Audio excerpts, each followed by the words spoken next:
I believe it's a battle for the soul of America. I believe it is a battle that says that what kind of country are we going to be now? Are we going to be one that listens to Latinos, Asians, African Americans, Native Americans, gays, lesbians? Or are we going to be a country that is authoritarian, homogeneous?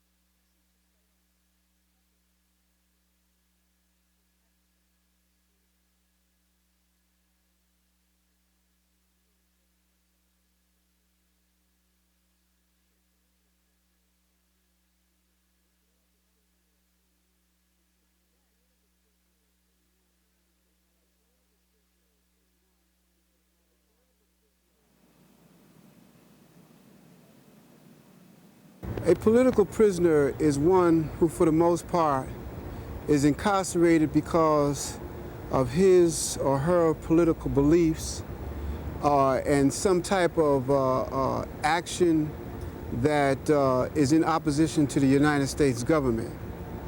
We define a prisoner of war as an individual who is a member of a nation or a citizen of a nation who is struggling for national liberation against U.S. imperialism, for example, Native Americans or Puerto Ricans or New African Independence Movement, and who engages the enemy in some armed military action. And for the most part, they are part of the military clandestine formation. And therefore, when they get captured, in most cases, they take the position that they're prisoners of war who are captured in a battle for national liberation. This is American justice. That's right. This is American democracy. And those of you who are familiar with it know that in America, democracy is hypocrisy. Now, if I'm wrong, put me in jail. But if you can't prove that a democracy is not hypocrisy, then don't put your hands on me. Democracy is hypocrisy.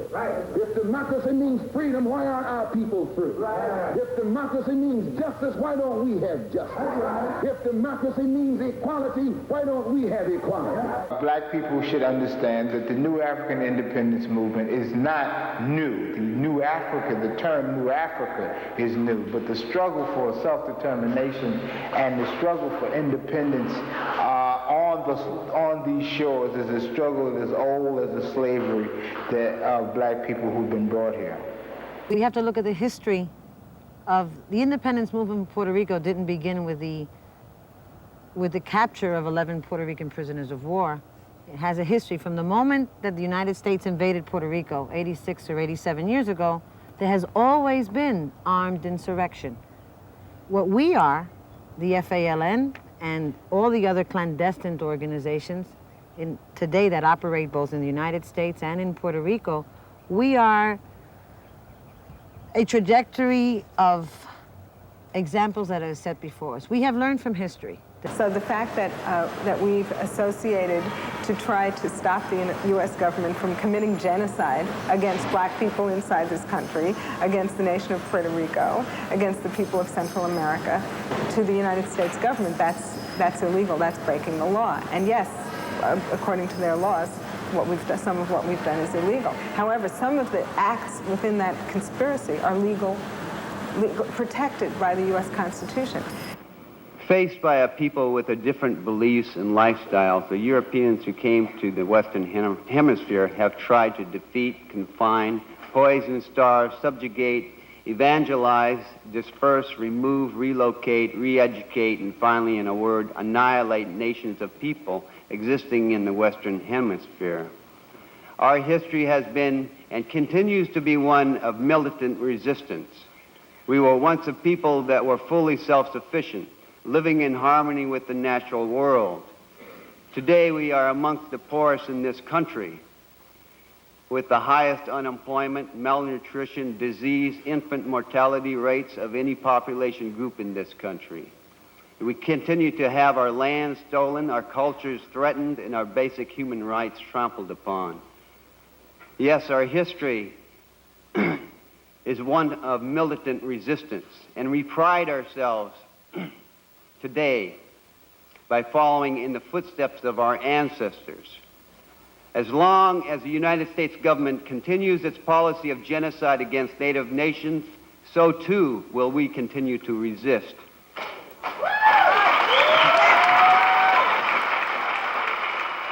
The revolutionary philosopher Frantz Fanon says that what happens is that the victim begins to agitate. He uses all types of means against his executioner in fighting for a position of equality. After he tries a number of means and they do not work, he then begins to imitate the means by which his executioner kept him down. That is usually through force and violence. He says, and then they begin to use it against them, breaking the one taboo that they've never been able to break, hitting back against their executioners, so that you ought not to be upset. If we are violent, the United States taught us very well how to be violent. And we're going to say it after this, and after I'm locked up, and after everybody's locked up, that you can jail revolutionaries, but you can't jail a revolution. Right. You might run a liberator like Harris Cleave out the country, but you can't run liberation out the country. You might murder a freedom fighter like Bobby Hutton, but you can't murder freedom fighting. And if you do, you come up with answers that don't answer, explanations that don't explain. You come up with conclusions that don't conclude. And you come up with people that you thought should be acting like pigs, that's acting like people and moving on pigs. And that's what we've got to do. So we're going to see about Bobby, regardless of what these people think we should do. Because school is not important and work is not important. Nothing's more important than stopping fascism, because fascism will stop us all. In America, black people are treated very much as the Vietnamese people or any other colonized people, because we're brutalized. The police in our community occupy our area, our community, as a foreign troop occupies territory. And the police are there not to, in our community, not to promote our welfare or for our security and our safety, but they're there to contain us, to brutalize us and murder us, because they have their orders to do so. And just as the soldiers in Vietnam have their orders to destroy the Vietnamese people, the police in our community couldn't possibly be there to protect our property, because we own no property. They couldn't possibly be there to see that we receive the due process of law, for the simple reason that the police themselves deny us the due process of law. And so it's very apparent that the police are only in our community, not for our security, but the security of the business owners in the community, and also to see that the status quo is kept intact. I go through Watts, I go through Chicago, I go through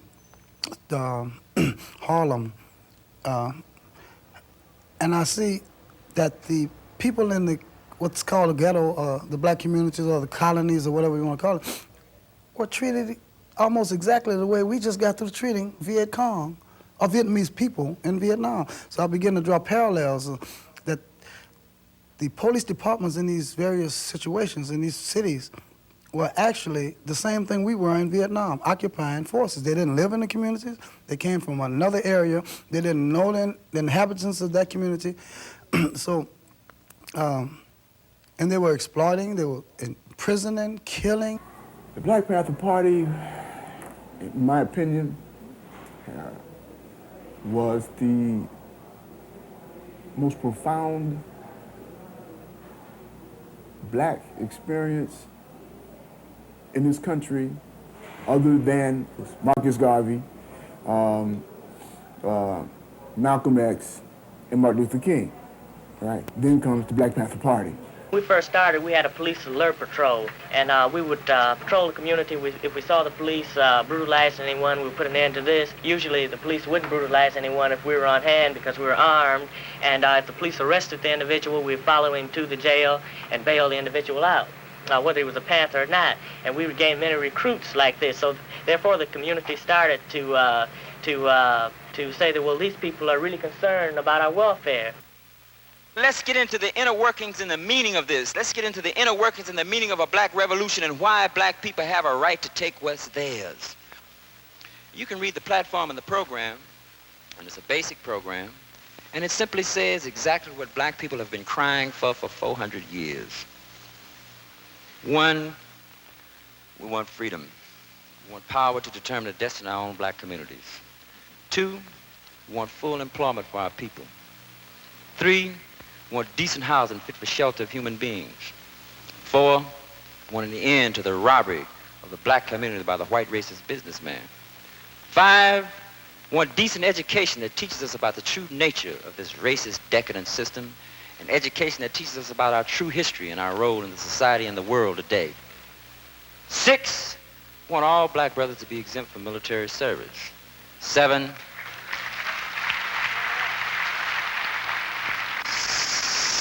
we want an immediate end to police brutality and murder of black people. 8, we want all black brothers and sisters held in federal, county, state, city, jails, and prisons to be released because they have not had a fair trial. They've been tried. They've been tried by all white juries who have no understanding of the average reasoning man in the black community. Number 9, and this is where Brother Huey is being caught. We just want the courts to make sure that we have peers on the jury or people from the black community as defined by the jive Constitution of the so-called United States. Number 10 is a summary with a major political objective, and that is we want land, we want bread, we want housing, we want clothing, we want education, we want justice, and we want peace. And the major political objectives is we want a black plebiscite in the UN where the black colonial subjects will participate in dealing with, and analyzing, and projecting politically upon the racist atrocities that's been committed against black people in this nation.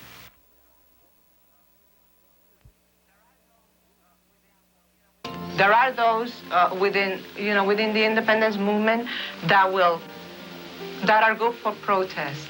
Demonstration. There are those that are good for writing. There are those that are good for reading. And there are those that have to sacrifice their lives and their families sometimes to achieve that which rightfully belongs to us, and that is our freedom. Puerto Rico is a colony of this country. The United States would never cede to that, but according to the United Nations and international law, any country that is subjugated by another country, and Puerto Rico rightfully is. The United States controls us, our economy, our education. They have attempted continuously to take away our culture, but they have not been successful in that aspect. But all the means of socialization for the Puerto Rican people are controlled by the United States government to such an extent that such a small island has become their military bastion. There are 11 military bases on the island of Puerto Rico today. Puerto Ricans who migrated to Chicago in the 1950s brought with them the political divisions that are part of the island's history. It was their children who grew up here who became the FALN. The spark was lighted in 1898 when U.S. troops stormed ashore and took Puerto Rico from Spain. America had a colony. Over the decades since, every Puerto Rican political movement to seek independence was crushed, first by the U.S. military, which at times fired into open, unarmed people at political rallies, killing men, women, and children. Then by the FBI. Documents obtained through the Freedom of Information Act show J. Edgar Hoover ordered his agents to infiltrate and disrupt even peaceful Puerto Rican groups that sought independence. When you see that violence, look behind it. See why that spark comes out of the fire.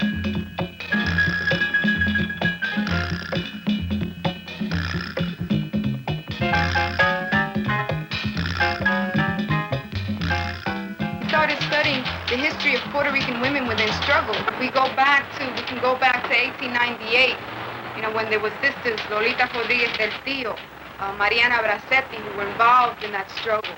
We can go to the Nationalist Party and see the different women that were involved in that struggle. We can go to 1950 and the uprising in Jayuya. And that uprising was led in part by a woman named Blanca Canales. We can bring it up to 1954 and Lolita Lebron. She went into Congress when they were discussing the whole question of Puerto Rico the whole status of Puerto Rico, and she went into Congress with 3 brothers and shot up the Congress with her little revolver. And she was a little, big old 45. It was little at all. she was considered a little Wounded 5 congressmen. She was considered a little Puerto Rican lady, you know. And she went in there and she took out her flag after she'd taken out her revolver and said que viva Puerto Rico libre. To become a political person, Puerto Rican revolutionary woman, is not something that happens from one day to another. It's a process, like all revolutionary politics. For me to find out who I was, I had to go to the public library or some old Puerto Rican who tell me about who were our great men, our hero. You know, because in school they told, oh, George Washington is your hero. I know George Washington don't look like me. Or Patrick Henry, that was nice. Benjamin Franklin fly a kite. Betsy Ross designed the North American flag, but they don't tell me who designed my flag. The Puerto Rican flag. So for me to find that out, I had to put that book, I throw that book through the window twice, you know, because the teacher got me reading something that if you've got an ounce of intelligence, you know, it's insulting to you, you know, and I throw it twice. But I went finding out until I found out that my father was fighting, doing what he was supposed to be doing because we were a colony, we were an enslaved people. The United States or no one had the right to enslave my country, to colonize my country, and that my father was right. So I became involved in that way in the same struggle of my father, and from father and son, we became compañeros too, in the struggle, compañeros in the struggle. I decided that I wanted to contribute and work in the community, so I did that by working as a community organizer. And I thought there was the advent of the anti-poverty programs, and I thought that that was going to be the answer. And it all sounded very beautiful. Maximum feasible participation of the poor. Well, this is it. Here we're going to bring about some change. And I learned early on, by the time I was 20, that that wasn't the answer, because the programs in itself were not creating self-sufficiency. They were creating, our people became dependent on a system that wasn't doing anything for them. Then in that realm, I got involved in politics, electoral politics, and I thought, well, maybe if we had more Puerto Ricans in elected official positions, that would change. I found that to be a fallacy. My name is Alejandrina Torres. I am a Puerto Rican prisoner of war. And the reason, because I call myself a prisoner of war, is because of the colonial relationship that exists between the United States over my country, Puerto Rico. National liberation struggles are never won by sitting and demanding in sit-ins. Unfortunately, there is the question of armed violence. None of us, we're not advocates. We advocate, yes, revolutionary, what we define as revolutionary violence or revolutionary needs, and that is utilization of arms, because this country doesn't respect anything else. So son Puerto Rican nationalists, Lolita Lebrón, Irving Flores Rodríguez, Andrés Figueroa Cordero, and myself. Yeah.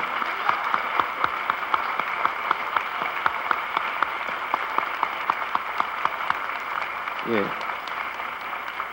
I myself decided that we had to do something to call the attention of the whole world about the reality in Puerto Rico. The United States has the money, have the little puppet all across the world, have all the means. We only have our life, okay? Our life. So we decided to put our life at stake as to clean the dignity of my country around the world, of my people. So we went to Washington and did some shooting inside the House of Representatives. Why there? Because they are the ones who control the sovereignty of Puerto Rico. They control, they impose over us the military service, everything, every law that's imposed in Puerto Rico comes from the Congress of the United States. So we went to the Capitol and made they smell some of their own medicine or taste some of their own medicine. So we went to prison. They gave us 75 years to the men, And they were nice, 50 years to the woman, see? Very democratic. 50 years to Lolita, and 75 to the men in Washington. From there, they took us to New York and charged us and other Puerto Ricans who did not have nothing to do about this with conspiracy to overthrow the government by force and violence. I mean, we might not be too smart, but we are not so dumb as to think that with 4 little guns, you're going to overthrow the whole government of the United States, you know? But I get, you know. You can question me about the violence that I use, but at the same time, does it not bother, let's say, you or whoever the interrogator is, about the violence that they perpetrate against my people and the atrocities that they have committed and the violence that is perpetrated, that is carried out every day? You know, just at the mere level of survival out there. Doesn't anybody, I mean, is that what? Is some violence can be justified and other can be condemned? I think it's important that people do not see us as these rigid, hardcore people. We're human, we're mothers. Carmen has a son, I have a son. And the beauty of our commitment to struggle is because we want a future for our kids. We want our children to live a better life, not to be dehumanized, and to have a different outlook of what life can really be about. When you look at prisoners of war and political prisoners, they represent like the heart of our movement to a large degree. And what you have is that the government attempts to isolate the prisoner from the masses. And what that does is almost like removing your body from around your heart, which leaves your heart vulnerable to be destroyed. And so if they can isolate the community from the political prisoner or the prisoner of war, particularly once they're incarcerated, then they can generally do what they want to do with them. Personally, I was subpoenaed by a grand jury and asked to give testimony to give information about what Black Panther Party members and Black Liberation Army members were doing, and I refused to testify before the grand jury. And I went underground as a result of it, ended up in prison doing 8 years, serving a 40-year sentence, of which I did 8 months and 8 years in maximum security, 3 years and 7 months of that in maximum security segregation. What became very clear during that time that I spent in prison was that people did not understand what was really happening with political prisoners. There's a very, very different level of treatment for political people who are in prison as a result of their political beliefs and affiliation than there is from people who are in prison as a result of criminal activities, whether it is because of the social crimes or whether it's economic crimes. There's a very, very different kind of treatment. Political prisoners and prisoners of war are not allowed to go to school in most cases. They have to fight for everything that is allowed to the worst. The person who would commit mass murder in our society gets better treatment than a political prisoner and a prisoner of war. So what it is that the government is afraid of its political opposition, and so when it gets the opportunity, it tries to bury them within the confines of these institutions. And once they get them in the institutions, that is not enough. It then tries to isolate them, and it attempts to destroy them either psychologically or physically. And in many cases, as you know, prisoners have been killed, prisoners have been psychologically destroyed and tortured. And so this is the kind of treatment that people who are political get. Oftentimes they're sent thousands and thousands of miles away from home. Oftentimes they cannot get visits, what we would call visits that you can touch your visitor. You talk to them on a phone, you see them behind a glass, your visits are monitored, everything you say is recorded. Oftentimes there's prison guards who are standing there, you're under 20-hour surveillance, you cannot travel through the prison without an escort. All of these different kind of things designed to keep the prisoner in a state of flux, which is an attempt to destroy them and to have them renounce their commitment to the liberation struggles that they represent. But for the most part, they are failing, and I think that they will continue to fail. The American justice system is a violent organization. We just have to look at the American jail system and see how violent the American judicial system is.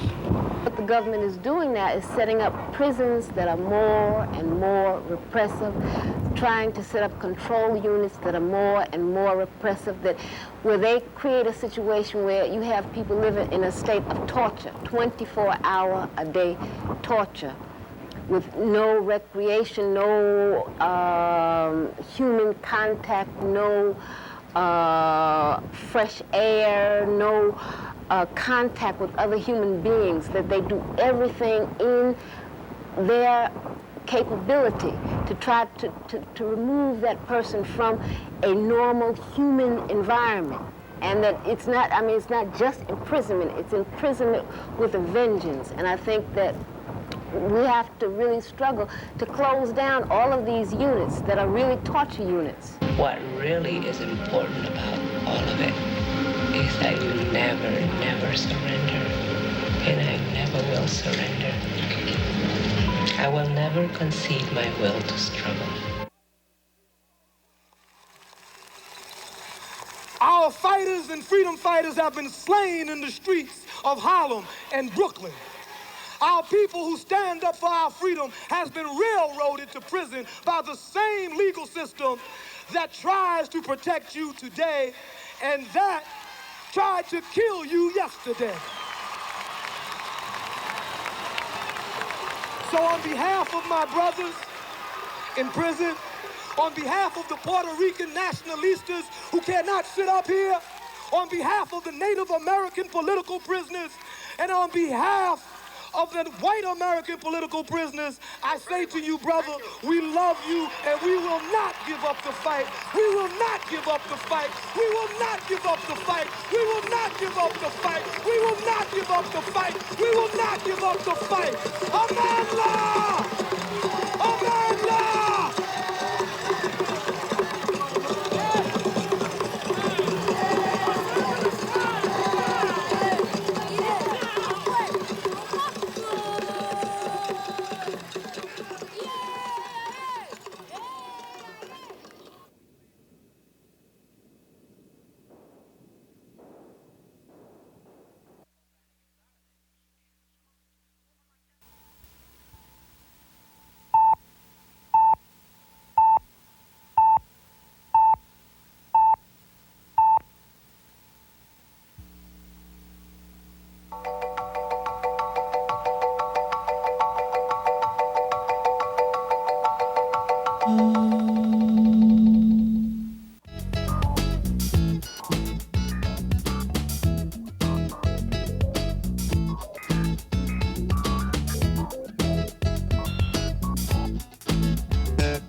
I believe it's a battle for the soul of America. I believe it is a battle that says that what kind of country are we going to be now? Are we going to be one that listens to Latinos, Asians, African Americans, Native Americans, gays, lesbians? Or are we going to be a country that is authoritarian, homogeneous?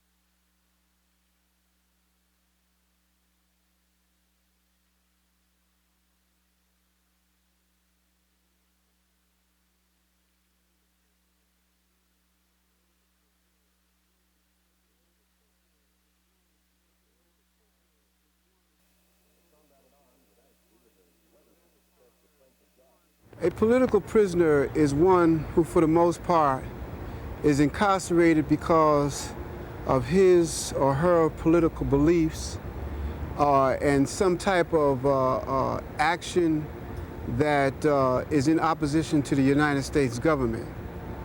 We define a prisoner of war as an individual who is a member of a nation or a citizen of a nation who is struggling for national liberation against U.S. imperialism, for example, Native Americans or Puerto Ricans or New African Independence Movement, and who engages the enemy in some armed military action. And for the most part, they are part of the military clandestine formation. And therefore, when they get captured, in most cases, they take the position that they're prisoners of war who are captured in a battle for national liberation. The United States is beginning to be exposed as a nation which has a problem within its borders. It is not the democracy that it historically has been able to project itself as, and so it has to hide the fact that it has political prisoners, because if it's a democracy, then there should be no reason for dissent. And so it cannot show that it has literally over 150 political prisoners within the United States.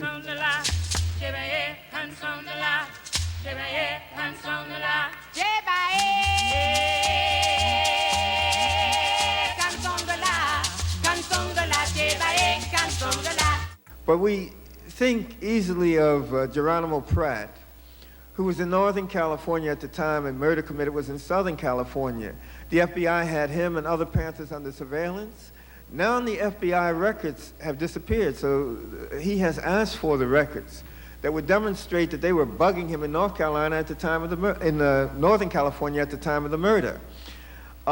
He isn't able to get them because they have disappeared. We charge that they were destroyed by the FBI. So here is what we believe to be a clear frame.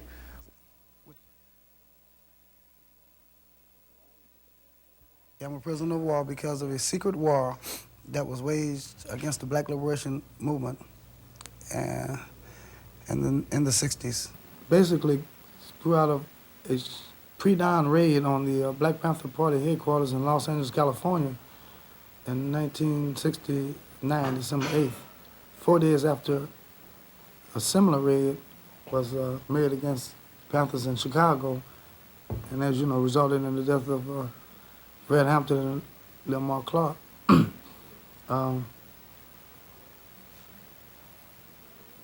of that was a trial which lasted almost a whole year, in which we basically beat. The jury came back and said, well, the police, the law enforcement were in the wrong. And we were basically in the right for defending ourselves. I was not even at the shootout, physically. And yet I was convicted of what you call a lesser included offense. In other words, we won the case, but the jury saw fit to find something to keep me in prison for. What you're about to see is CBS TV's dramatization of Chief Prosecutor Robert Tannenbaum's book about the killing of 2 New York City police officers on May 21st, 1971 in Harlem, New York. Herman Bell, Anthony Bottom, and Albert Washington, 3 activists from the Black Panther Party now serving 25 years to life, are portrayed as the murderers. This CBS docudrama, which first aired in 1985 and continues to run on national television today, is a carefully crafted lie.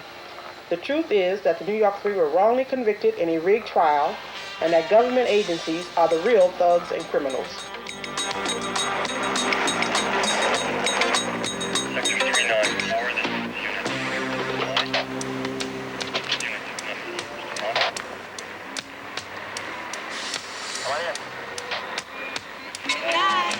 Good evening, ladies.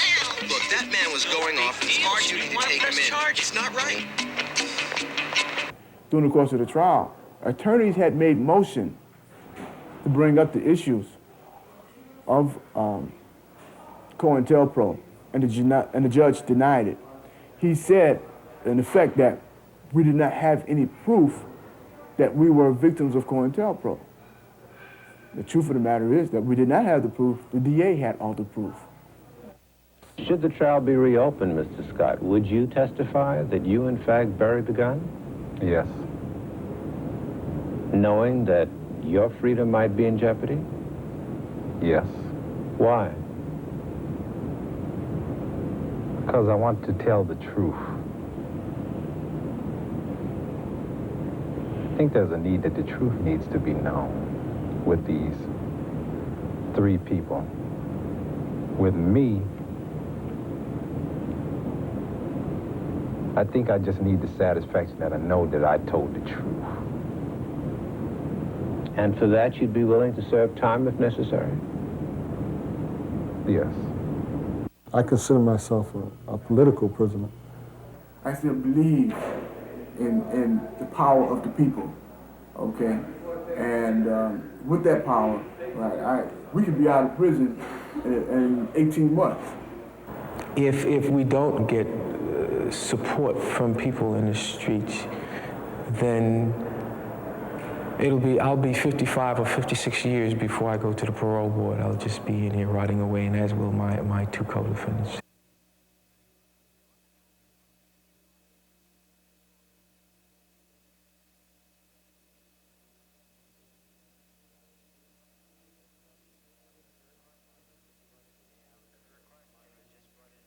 Her question was just, what is the avenue that might get you released? Would it be a new trial? Would it be a presidential pardon? Even public demand or pressure? Do you have any idea on that, Leonard? Yeah, well, since it's obvious that I'm not going to get any relief through the courts, and a good example of what I'm going to say right now is to look at what South Africa. They've just released prisoners there because of international pressure, prisoners that they said they would never release because they belong to the African National Congress, etc. I don't know if the people, you're aware of what the history is around there, what the ANC does. But from international pressure, they finally released a lot of these people. Now, of course, yes, some of them have done 25, 26 years, and but if you really look back a few years back, there's the international pressure just started 4 or 5 years ago. So this is what we have to do here. In this case, we have to become very committed. You have to study and memorize the legal issues. You have to get out and start speaking to your neighbors. You have to. We have to build an army of people out there to put that political pressure that it's going to take to get me out of here. Who's the freedom fighter? Geronimo Pratt. Who's the real terrorist? Who's the freedom fighter? Geronimo Pratt. Geronimo G. Jaga Pratt has spent the last 18 years in prison for a crime he did not commit. Substantial evidence has been uncovered pointing to a deliberate FBI frame-up. In fact, the main prosecution witness at the trial was proven to be a paid FBI informant. Despite this and other evidence, the courts refused to grant Geronimo a new trial, and the parole board refuses to release him. His case is just so blatant, just so obvious, there are mountains and mountains and mountains of documents that prove that he was a victim of COINTELPRO, but the man is still in prison. I had been telling them all along, the lawyers, and speaking in open court, trying to make these assertions, and they were looking at me like I was ego tripping. That would be the thing I would get back a lot. This nigga is ego tripping. FBI didn't have nothing to them, care nothing. And so I would quiet. I'm in Folsom Prison in a hole. I'm in a hole here. The communication weren't that good. So I tried the best I could. I wrote different people, and to try to expose what I knew was FBI involvement. It was 1972. I think I was right in AC here, either in Folsom and 4A. The news came out of some radicals in Reading, Pennsylvania, I think, Media, Pennsylvania, breaking into some files, and then all of a sudden this COINTELPRO, right? And it was Watergate was happening, and we didn't have TVs and radios back then, so every now and then we would see a newspaper, and I remember seeing the Watergate burglars, and I looked on there and saw Bernard Barker, and I remember him and a couple others would be in Los Angeles a lot harassing us with the There were a lot of anti-Castro Cubans there. The movement to free Geronimo Pratt is happening in courts, in communities, in Congress, and internationally. Recently, Congressman Ronald Dellums introduced a congressional resolution calling for an investigation into Geronimo's case and those of other political prisoners. In 1980, Amnesty International stated, "The interest of justice can only be served by granting Mr. Pratt a new trial." Geronimo Pratt is being held for no other reason than his political beliefs. He has said, "If I'd actually committed the murder, I'd be out by now. The longer I'm in prison, the more clear it is that the murder isn't why I'm here." Why won't the U.S. government set Geronimo Pratt free? On the international level, in Asia, Africa, and Latin America, it's United States imperialism. Here inside America, it's United States fascism. But it's all one struggle. All the oppressed people all over the world, regardless of color, are struggling against a common enemy. The U.S. fascist, imperialist pigs. And it must be smashed, it must be destroyed, so we can institute a government of the people, by the people, and for the people. And that way every man, woman, and child will have a decent life, the best that technology and resources can provide, and then we can have all power for the people. Can you cut that? My name is Mumi Abu Jamal. I'm on death row in Pennsylvania. I'm ex-president of the Association of Black Journalists in Philadelphia. I'm still a continuing revolutionary journalist. I write for anybody who wants me to write for them. And I'm fighting my conviction, fighting the sentence, fighting for my life, and fighting to create revolution in America. Mumia Abu Jamal, a well-known radio personality and the former president of the Association of Black Journalists, was found shot and near death next to the body of Officer Daniel Faulkner. Mumia was charged with first-degree murder and taken to the hospital. According to Jamal, his police guards tried to kill him in the hospital by severing his life support lines. 4 months later, Mumia stood trial and was convicted of first-degree murder. His sentence was handed down on the weekend of the 4th of July. I'm a member of the MOVE organization and a longtime supporter. I met MOVE while covering them in Philadelphia. I mean, no one in Philadelphia from the 70s to the mid-'80s can claim to not know about MOVE in Philadelphia. MOVE. MOVE advocated a back-to-nature, no-nonsense, no-technology lifestyle and refused to make concessions to the system. They were openly revolutionary and spoke out boldly against the status quo, including the police and Mayor Rizzo.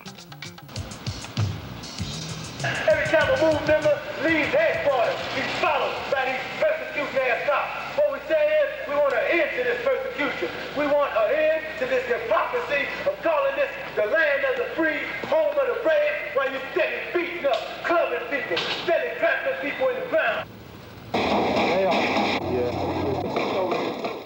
In 1978, the Philadelphia police attacked the MOVE compound.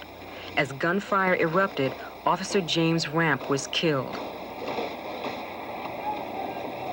When the firing stopped, Delbert Africa, unarmed and stripped to the waist, surrendered. The treatment he received was described as overzealous.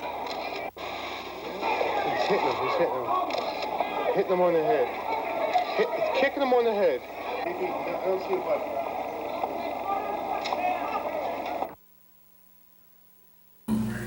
John Africa explains that this system will say it's nothing wrong with the system pointing guns at people, but it's everything wrong with people pointing guns at the system.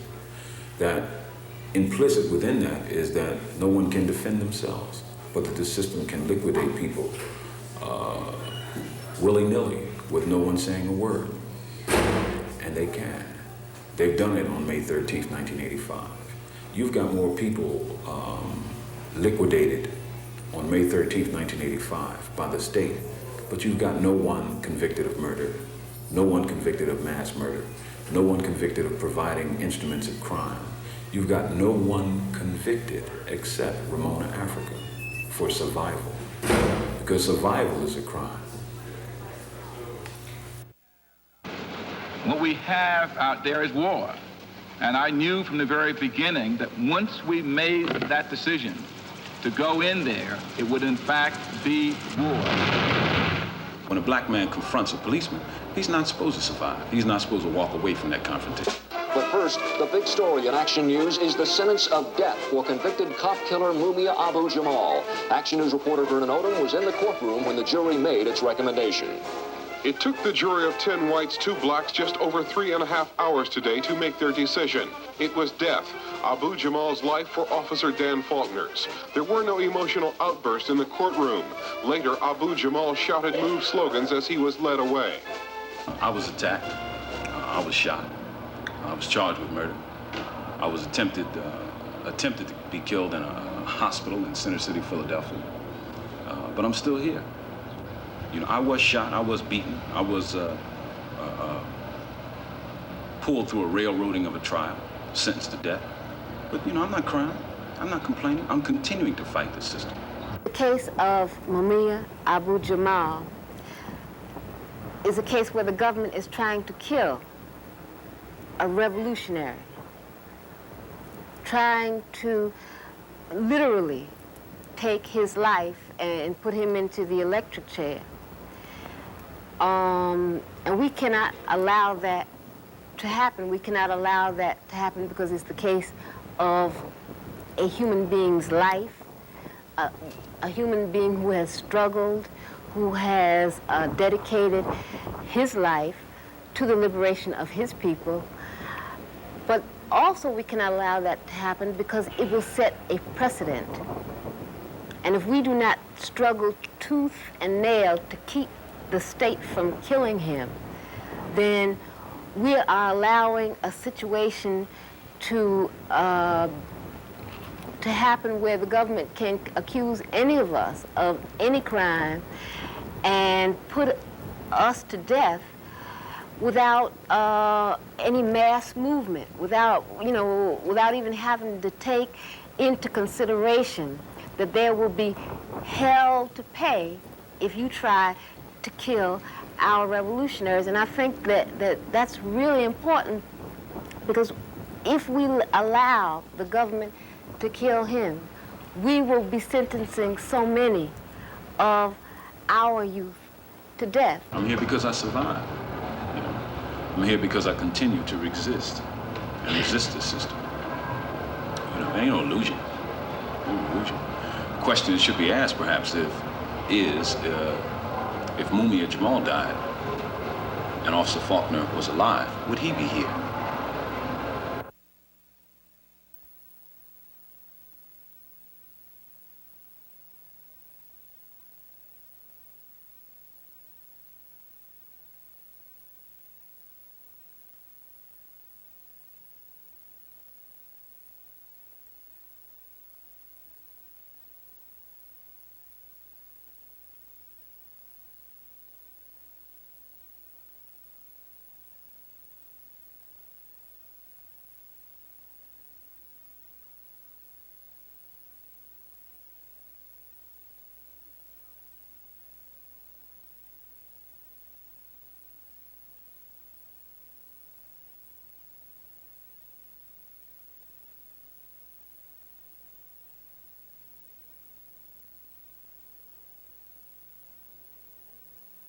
For many, many years, there's been a struggle within the left in this country and among progressive people.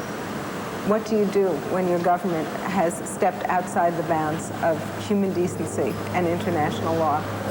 Are we still bound by the laws of this country? When the United States was waging war against the people of Vietnam, that was what the struggle was. Did we have to just limit ourselves to protest petitions and marching on the sidewalks and coming down to Washington once a year to make our voices heard, which was good to do. But did we have to limit ourselves to that, or could we try more effectively to stop what the United States was doing? Well, there are a number of campaigns that are going on. I mean, you will find campaigns around different individuals, whether it be trying to stop the execution of Mumia Jamal, whether it's trying to get the release of Alan Berkman or get the extradition of Sylvia Baraldini back, or getting Sundiata or Sekou Oding and them out of Marion or out of these 24-hour day lockups. You know, it's important that people support those kind of petitions. There's international campaigns. College campus students can invite people to come in and speak and educate around that. They can raise issues with their teachers. They can write to prisoners. They can visit the prisoners. We think that these are very important things to do. They can talk directly to the prisoners themselves, because once you talk to the prisoners, you get a different kind of view and a real feel of who they are, as opposed to what the government of the United States will tell you, that these people are terrorists and that they're cop killers and that they're bank robbers and all of these different things. And once you're able to sit down and talk to them and relate to them, then you begin to understand what motivates them, the principledness and the justice that they're seeking for oppressed people, not only here, but all over the world. And so there are a number of things that people can do, and these are just a few of them. In May we celebrate Malcolm X's birthday. So we have to remember all of the brothers and sisters who are interned in concentration camps. And we have to tell them that we remember them, okay? So what we're going to do is we're going to do greetings to them, and then you all can address them, and I will mail them for you. Put that information out. If there's something happening in your area that we need to know about, then you should let us know. Write articles, take pictures, document what's going on, and let us all become aware of what's happening. I think it is very important that the people on the outside must wage struggle. And by waging struggle, it allows us who are prisoners of war and political prisoners to realize that our efforts are in concert with the will of the people. As long as our efforts are in concert with the will of the people, at least the spirit of the prisoners of war will be satisfied. Then when you begin to view your community as a family, then your nation as a family, then you reach those levels of concern, which everybody would like to see. But it first starts with your being concerned about your mother and your father, your auntie and your uncle, your grandmother and your grandfather, your son and your daughter, your sister and your brother. Then on from there, their sisters and their brother, the extended family, the humanitarian concern. All this is based on one thing. It's based on love.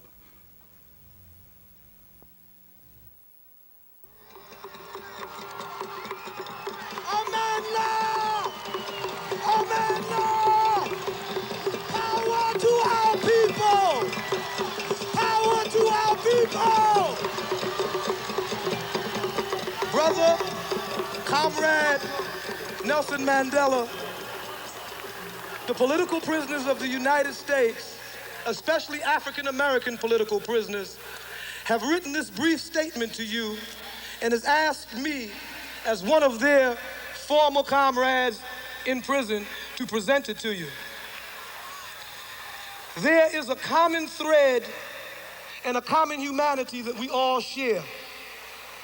My brother, I have spent 19 years in prison in the United States for my political beliefs. And you, sir, you were the symbol that helped sustain me and other African American political prisoners. Here in the United States, African American people and their movements for liberation have been criminalized just as the ANC was criminalized by the racist, fascist apartheid regime in South Africa. Our fighters and freedom fighters have been slain in the streets of Harlem and Brooklyn. Our people who stand up for our freedom has been railroaded to prison by the same legal system that tries to protect you today and that tried to kill you yesterday. So on behalf of my brothers in prison, on behalf of the Puerto Rican nationalistas who cannot sit up here, on behalf of the Native American political prisoners, and on behalf of the white American political prisoners, I say to you, brother, we love you and we will not give up the fight. We will not give up the fight. We will not give up the fight. We will not give up the fight. We will not give up the fight. We will not give up the fight. Amandla!